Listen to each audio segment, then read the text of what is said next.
Hello बच्चों, आज हम लोग इस वीडियो लेक्चर में करंट की रेजिस्टेंस की डिपेंडेंसी को पढ़ेंगे। करंट क्या है, पोटेंशियल डिफरेंस क्या है, इन सभी टॉपिक पर हम प्रीवियस वीडियो लेक्चर में बातचीत कर चुके हैं।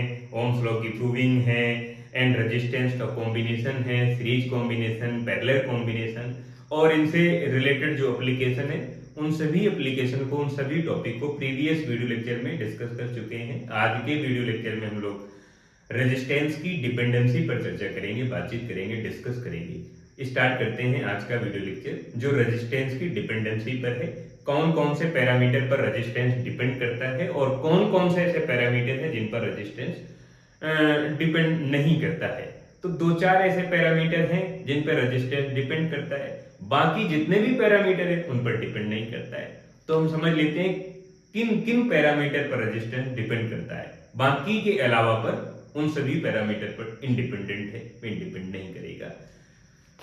समझते हैं रेजिस्टेंस की डिपेंडेंसी में पहली डिपेंडेंसी है लेंथ की, दूसरी डिपेंडेंसी है क्रॉस सेक्शनल एरिया की। रेजिस्टेंस वायर का जो क्रॉस सेक्शनल एरिया है, तो डिपेंडेंसी ऑफ द रेजिस्टेंस, ये रेजिस्टेंस वायर हो गया और ये है हमारे पास रेजिस्टेंस वायर। इस वायर की जो लेंथ है, स्मॉल एल में लेंथ लिख देता हूं, एंड ये है क्रॉस सेक्शनल एरिया, ये क्रॉस सेक्शनल एरिया है। तो इसे आप cross section area of the conductor या रेजिस्टेंस वायर।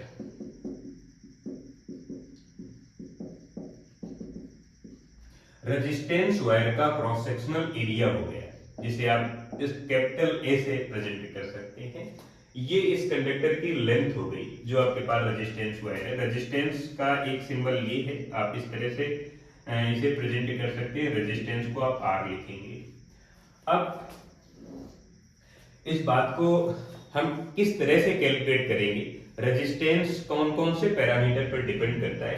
अब आपको मालूम है कि अगर आप इस वायर की लेंथ को इंक्रीज करेंगे तो थिकनेस कम हो जाएगी। Thickness mean cross sectional area, cross sectional area mean ये रेजिस्टेंस वायर हो गया, ये कंडक्टिंग वायर हो गया और इसकी लेंथ सपोज दैट 4 सेंटीमीटर है, थिकनेस कुछ न कुछ है 2 मिलीमीटर स्क्वायर इसका क्रॉस सेक्शनल एरिया है।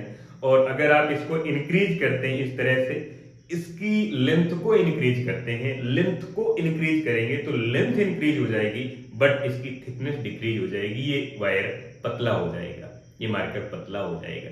लेकिन अगर आप इसको कंप्रेस करते हैं, दबाते हैं तो लेंथ कम हो जाएगी बट थिकनेस ज्यादा हो जाएगी। लेंथ कम होने से थिकनेस ज्यादा हो जाती है बिकॉज इसकी जो मोटाई है, क्रॉस सेक्शनल एरिया है, वो ज्यादा हो जाएगा। तो length and cross sectional area both are inversely proportional to each other, दोनों एक दूसरे का इनवर्सली प्रोपोर्शनल है, length and cross sectional area of the conductor. यहां पर हम मुख्य रूप से कंडक्टर्स की चर्चा करेंगे बिकॉज ओम्स लॉ केवल कंडक्टर्स के लिए वैलिड है और रेजिस्टेंस की मेन जो उपयोगिता आती है, जो मेन यूजफुल होता है, वो ओम्स लॉ में होता है, V equal to I R में, जिसे हम ओम्स लॉ कहते हैं। तो ये हो गया हमारे पास रेजिस्टेंस। अच्छा, ये जो एप्लीकेशन आज हम पढ़ रहे हैं ये केवल कांस्टेंट वैल्यूम के लिए वैलिड है। ऐसा नहीं करेंगे कि इसको आप इस तरह से कट कर दें तो इसके दो टुकड़े हो जाए, फिर कहेंगे आप ये कहेंगे कि लेंथ तो कम हो गई बट थिकनेस वही है, ऐसा नहीं है। या इसी मार्कर में एक दूसरा मार्कर इस तरह से कनेक्ट करा दें तो फिर आप कहेंगे कि लेंथ वही है और थिकनेस इंक्रीज हो गई। नहीं, ये एप्लीकेशन केवल कांस्टेंट वैल्यूम के लिए वैलिड है। दिस application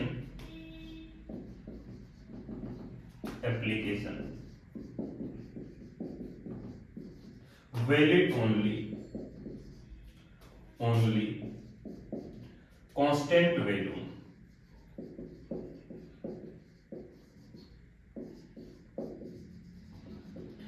जो कांस्टेंट वैल्यूम होगा, उस कांस्टेंट वैल्यू, अगर हमारे पास जो कंडक्टिंग वायर है उस कंडक्टिंग वायर का अगर वैल्यूम कांस्टेंट है तो ये एप्लीकेशन यूज होगी जो अभी मैं प्रूव करने वाला हूं। पहली बात ये है कि जो रेजिस्टेंस है वो डायरेक्टली प्रोपोर्शनल है length of the conducting wire. जो रेजिस्टेंस वायर है उसकी लेंथ का डायरेक्टली प्रोपोर्शनल है। ये इक्वेशन फर्स्ट हो गई। And second equation, resistance of the conducting wire, जो कंडक्टर्स है उस कंडक्टर का जो रेजिस्टेंस है वो इनवर्सली प्रोपोर्शनल है cross sectional area of the conductor. जो कंडक्टर्स है उसके क्रॉस सेक्शनल एरिया का इनवर्सली प्रोपोर्शनल है। तो ये हमारे पास इक्वेशन सेकेंड हो गई। अब दोनों इक्वेशन को एक साथ लिख देंगे। From equation first and equation second, आप दोनों इक्वेशन का यूज कर लेंगे। तो मैं लिख दूंगा R mean resistance of the conductors, R directly proportional to length divide by area of the cross sectional. और इसको आप जब रिमूव करेंगे तो लिखेंगे R equal to rho multiply L divide by A। Rho यहाँ पर स्पेशल रेजिस्टेंस है, मीन रेजिस्टिविटी है। Here rho is resistivity of the conductor। जो कंडक्टर है उसकी रेजिस्टिविटी है। और अगर आप रो की वैल्यू कैलकुलेट करना चाहते हैं तो रो इक्वल टू, ये इधर आ जाएगा मल्टीप्लाई में, तो मैं लिख सकता हूं R multiply A divide by L। और अगर आप रेजिस्टिविटी की यूनिट कैलकुलेट करना चाहते हैं तो रेजिस्टेंस की यूनिट है ohm and metre square divide by metre. तो मैं लिख दूंगा यूनिट, अगर मैं इसकी यूनिट लिखूंगा तो ohm multiply metre square divide by metre, and metre एक से कैंसिल आउट हो जाएगा, ओम मल्टीप्लाई मीटर। इसकी यूनिट हो जाएगी, रेजिस्टिविटी की यूनिट हो जाएगी। और रेजिस्टिविटी का रिलेशन आप अगर कंडक्टिविटी में कैलकुलेट करना चाहते हैं तो resistivity equal to 1 by conductivity, और अगर आप कंडक्टिविटी कैलकुलेट करेंगे तो 1 बाई रेजिस्टिविटी। तो ये हमारे पास जो वैल्यू है वो कंडक्टिविटी की है। तो कंडक्टिविटी इक्वल टू रेजिस्टिविटी की वैल्यू आपके पास ये है, तो L डिवाइड बाई आपके पास हो जाएगा R मल्टीप्लाई A, ये हो जाएगा। ये हो गया हमारे पास कंडक्टिविटी का फार्मूला। और इसकी यूनिट लिखेंगे ohm inverse multiply metre inverse. अब जो हमारे पास क्रॉस सेक्शनल एरिया है, ये जो क्रॉस सेक्शनल एरिया है इसकी कुछ ना कुछ रेडियस होगी। इसको मैं बाहर बना लेता हूं इस तरह से। ये जो क्रॉस सेक्शनल एरिया दिख रहा है इस तरह से, तो अब आप ये समझ पाएंगे कि ये इसकी रेडियस हो जाएगी। रेडियस स्मॉल r अगर हो गई तो आप a की जगह जहां पर आप a लिख रहे हैं वहां पर आप पाई r स्क्वायर लिख सकते हैं। बिकॉज आपको मालूम है कि ये इतना पार्ट आपको सर्कल जैसा दिख रहा है और सर्कल का जो एरिया है वो पाई r स्क्वायर है। तो जहां पर भी आपने रेजिस्टेंस की एप्लीकेशन लिखी वहां पर आप a की जगह पाई r स्क्वायर लिख सकते हैं। तो मैं रेजिस्टेंस की वैल्यू लिखूंगा r equal to rho L divide by pi r square. And यहां पर भी आप a की जगह पाई r स्क्वायर लिख सकते हैं। तो ये डिपेंडेंसी हो गई रेजिस्टेंस की, length of the conductor and the cross sectional area of the conductor. जो कंडक्टर का क्रॉस सेक्शनल एरिया है और लेंथ है, इन दोनों पैरामीटर के साथ रेजिस्टेंस की डिपेंडेंसी हो गई। अब इससे रिलेटेड इसके कुछ न्यूमेरिकल प्रॉब्लम है, उनको हम समझते हैं।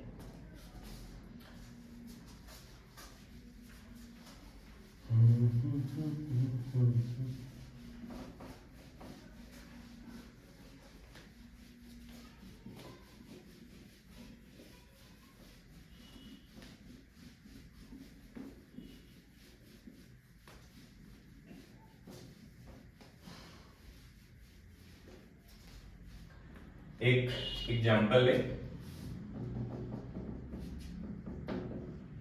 Example first. आप अगर ऐसा समझ रहे हैं कि अगर आपके पास कोई वायर है, जैसे ये वायर है, रेजिस्टेंस वायर है, और इसकी लेंथ सपोज दैट 2 सेंटीमीटर है, और जब लेंथ को आप इंक्रीज करते हैं और इंक्रीज करके 2 सेंटीमीटर से 3 सेंटीमीटर करते हैं, 4 सेंटीमीटर करते हैं, 5 सेंटीमीटर करते हैं, 8 सेंटीमीटर करते हैं, 10 सेंटीमीटर इंक्रीज करते हैं। तो जब लेंथ को आप इंक्रीज कर रहे हैं 2 times, 3 times, 4 times, 7 times, 10 times, n times तक अगर आप लेंथ को इंक्रीज करते हैं तो रेजिस्टेंस कितना इंक्रीज हो जाएगा।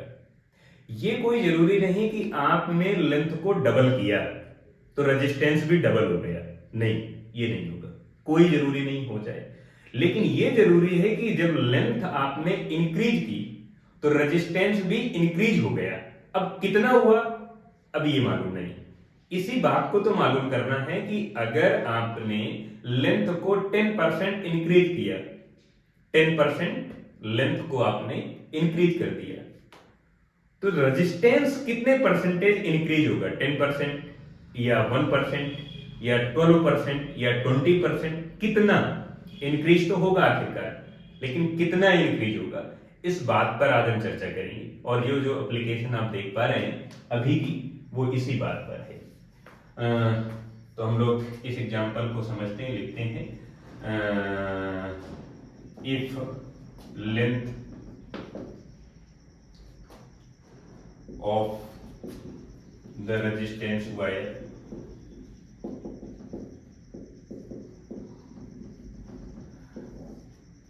is n times increase,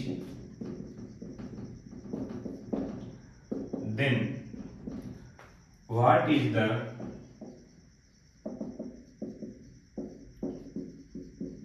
value of new resistance. जो नया रेजिस्टेंस है उस नए रेजिस्टेंस की वैल्यू क्या हो जाएगी। हमारे पास एक पुराना रेजिस्टेंस है, ये इसकी लेंथ सपोज दैट है L1, क्रॉस सेक्शनल एरिया ही हमारे पास है A1 एंड इसका जो रेजिस्टेंस है वो R1 है। अब इसकी लेंथ को आपको इंक्रीज करना है। इंक्रीज कैसे करना है, जैसे ये लेंथ है, ये कंडक्टर है, इसकी लेंथ को इंक्रीज करने के लिए इसको चारों तरफ से खींचेंगे, दोनों तरफ से खींचेंगे, खींचने की वजह से लेंथ इनकी डबल हो जाएगी, ट्रिपल हो जाएगी, 4 टाइम्स हो जाएगी, 7 टाइम्स हो जाएगी। तो अगर मैंने इसकी लेंथ को इंक्रीज करके n टाइम्स कर दिया और n टाइम्स करने की वजह से ये जो नया वायर मुझे दिखेगा वो इस तरह से दिखेगा। और आपको अभी मैंने बताया है कि अगर आप लेंथ को इंक्रीज करते हैं तो थिकनेस डिक्रीज हो जाएगी, बिकॉज कांस्टेंट वॉल्यूम के लिए ये एप्लीकेशन वैलिड है। तो जो नया रेजिस्टेंस वायर है, मेन है मटेरियल यही, इसी को आपने इसकी लेंथ को इंक्रीज कर दिया है। ये वायर है, इसको दोनों तरफ से खींचे और खींच गए तो लेंथ इसकी इंक्रीज हो गई और थिकनेस डिक्रीज हो गई। तो नई लेंथ इसकी हो गई L2 एंड न्यू रेजिस्टेंस हो गए R2, new cross sectional area हो गए A2। तो हमें वैल्यू कैलकुलेट करना है R2 की, जो गिवन वैल्यू है वो कह रहा है, क्वेश्चन कह रहा है कि R1 की वैल्यू है वो R है एंड R2 की वैल्यू कैलकुलेट करना है। लेंथ जो L1 है वो L है, बट L2 की जो वैल्यू है वो L का n टाइम्स हो गई, यानी जो फाइनल लेंथ है वो ज्यादा है। एंड एरिया में जो रिलेशन हमारे पास आ रहा है उस रिलेशन को अगर हम देखेंगे तो A1 equal to A and A2 equal to A by n, यानी एरिया डिक्रीज हो गया है, उतने ही टाइम्स डिक्रीज हो गया जितने टाइम्स आपने लेंथ को इंक्रीज किया, because length and the cross sectional area both are inversely proportional to each other, दोनों एक दूसरे का इनवर्सली प्रोपोर्शनल है। आप इसको इसी तरह से ही समझेंगे। अगर आपने लेंथ को डबल किया, अगर आपने लेंथ को डबल कर दिया तो थिकनेस हाफ हो गई, अगर आपने थिकनेस को डबल कर दिया तो लेंथ हाफ हो गई, अगर आपने लेंथ को 4 टाइम्स इंक्रीज कर दिया तो थिकनेस 4 टाइम्स डिक्रीज हो गई, कम हो गई। तो हम लोग फार्मूले को यूज करेंगे और यहां से सॉल्व करते हैं। Resistance R equal to rho L divide by A and for the first case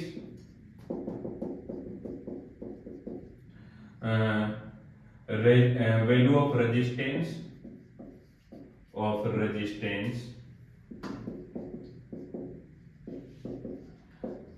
R1 equal to rho mean resistivity of the material, length L1 and cross sectional area A1। For second case, जो second case है, value of resistance,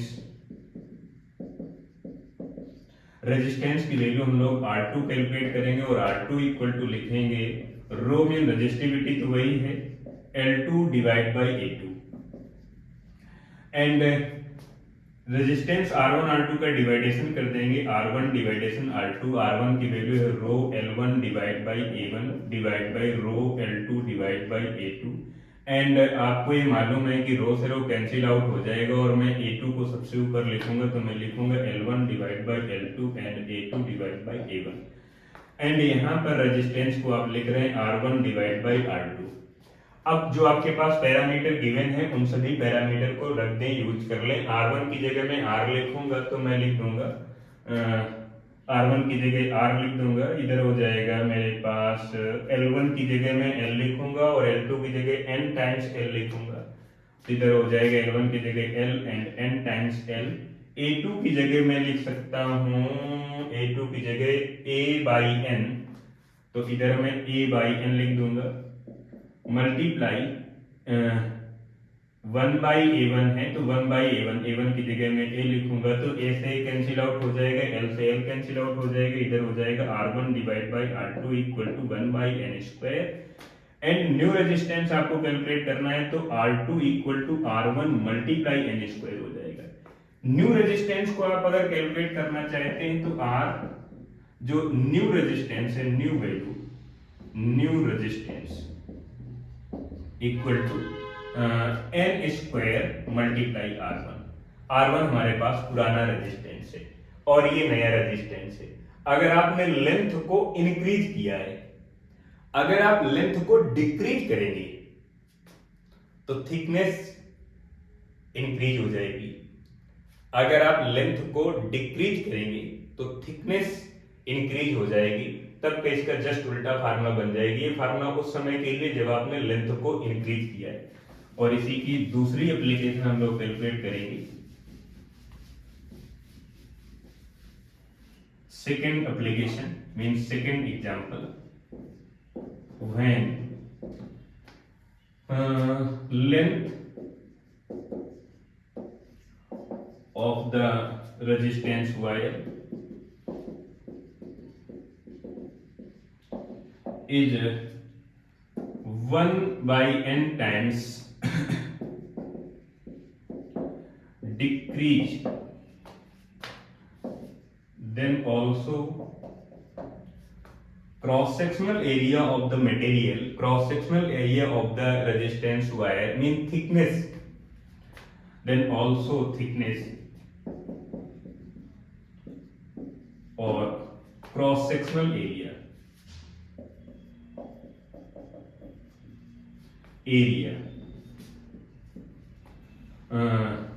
it becomes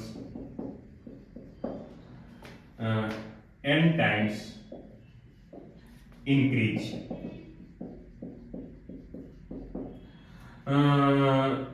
thickness जो है हमारे पास वो increase हो जाएगी और जो आपके पास फार्मूला बनकर आएगा वो इस तरह से आ जाएगा। और डायग्राम अगर मैं आपके लिए बनाऊं, फार्मूला इसी तरह से प्रूफ होगा।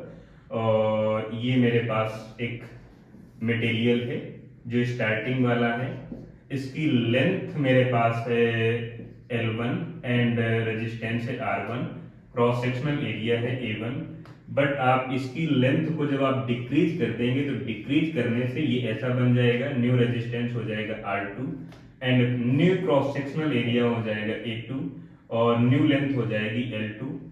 अब इसमें क्या किया है आपने कि जो L1 है वो तो L है, बट जो L2 है वो L का 1 बाई N टाइम्स है, यानी लेंथ यहाँ पर डिक्रीज हुई है, आप डायग्राम में देख सकते हैं। एंड क्रॉस सेक्शनल एरिया को अगर मैं लिखूंगा तो cross sectional area A1 equal to A लिखूंगा and A2 equal to N times A लिखूंगा।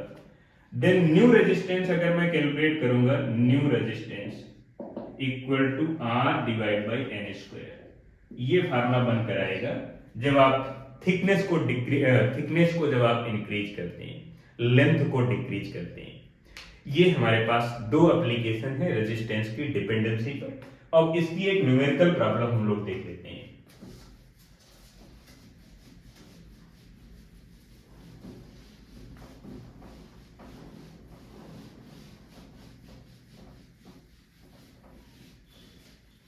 ये हमारे पास एग्जाम्पल थर्ड है। हमारे पास ये एक रेजिस्टेंस वायर है और इसकी जो वैल्यू है वो 10 ओम है और हमें इसकी वैल्यू कैलकुलेट करना है ए पॉइंट में। Calculate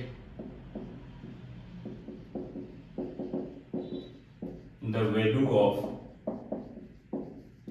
resistance wire when length of the wire is 4 times increase। अब लेंथ को आपने 4 टाइम्स इंक्रीज कर दिया अगर, तो जो न्यू रेजिस्टेंस आप लिखेंगे इसी का, तो R new resistance equal to N square multiply R. और कितने टाइम्स आपने इंक्रीज किया है, 4 टाइम्स इंक्रीज किया है, तो n की वैल्यू 4 हो गई। 4 का आप स्क्वायर करेंगे तो 4 स्क्वायर मल्टीप्लाई जो ओल्ड रेजिस्टेंस है इंक्रीज करने से पहले का जो रेजिस्टेंस है वो 10 ओम है, तो 10 और ये कैलकुलेट होकर आ जाएगा, इधर हो जाएगा 60 मल्टीप्लाई 10 यानी 160 ओम। ये न्यू रेजिस्टेंस हो जाएगा। इसी एप्लीकेशन में अगर मैं एक नई तरह की एप्लीकेशन जोड़कर आपको समझाऊं तो आप समझना कि अगर मैं लेंथ को डिक्रीज करूंगा तो ध्यान रखना है कि इसी रेजिस्टेंस वायर को हम दूसरी तरीके से कैलकुलेट कर पाएंगे और दोनों बातें एक दूसरे का उल्टा होती हैं। फर्स्ट, अगर आपने लेंथ को इंक्रीज किया है,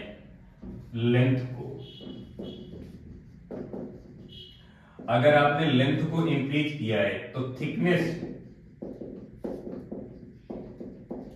डिक्रीज हो जाएगी। अगर आपने लेंथ को डिक्रीज किया है तो थिकनेस इंक्रीज हो जाएगी। जस्ट उल्टा होता है। हाँ, इसी की अगली प्रॉब्लम समझते हैं। इसमें तो मैंने लेंथ को इंक्रीज किया है, अगली बार मैं थिकनेस को इंक्रीज करूंगा, तब हमारे पास क्या रिजल्ट आएगा। Calculate the value of new resistance wire